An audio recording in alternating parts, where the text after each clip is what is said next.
Thank you. All right, let's hold in place, Secretary please. Rubio, All where right. does this end? I'm against everything he said.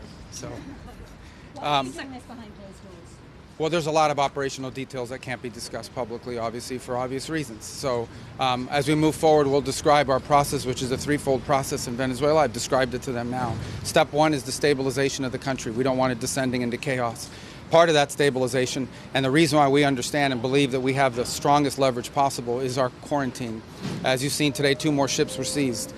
We are in the midst right now and in fact about to execute on a deal to take all the oil. They have oil that is stuck in Venezuela. They can't move it because of our quarantine and because it's sanctioned. We are going to take between 30 and 50 million barrels of oil. We're going to sell it in the marketplace at market rates, not at the discounts Venezuela was getting. That money will then be handled in such a way that we will control how it is dispersed in a way that benefits the Venezuelan people, not corruption, not the regime. So we have a lot of leverage to move on the stabilization front. The second phase will be a phase that we call recovery, and that is ensuring that American, Western, and other companies have access to the Venezuelan market in a way that's fair. Also, at the same time, begin to create the process of reconciliation nationally within Venezuela so that the opposition forces can be amnestied and released and from prisons or brought back to the country and begin to rebuild civil society. And then the third phase, of course, will be one of transition. Some of this will overlap. I've described this to them in great detail. We'll have more detail in the days to follow.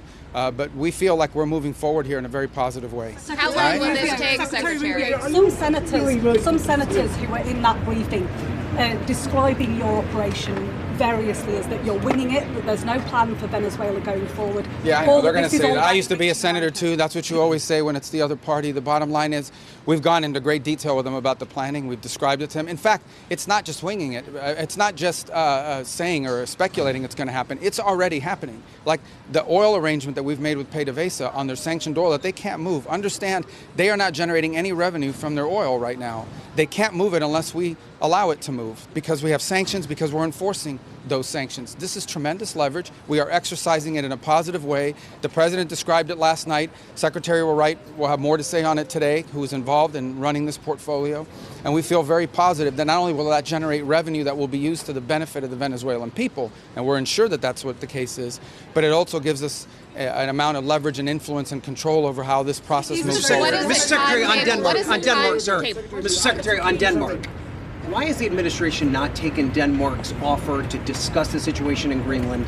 And well, I'll be meeting with them next week. But will you take military intervention off the table? I'm not here to talk about Denmark or military intervention. I'll be meeting with them next week. We'll have those conversations with them then. And but I'm not having anything further to add to that today. Can you clarify your comments to lawmakers? Does the U.S. intend to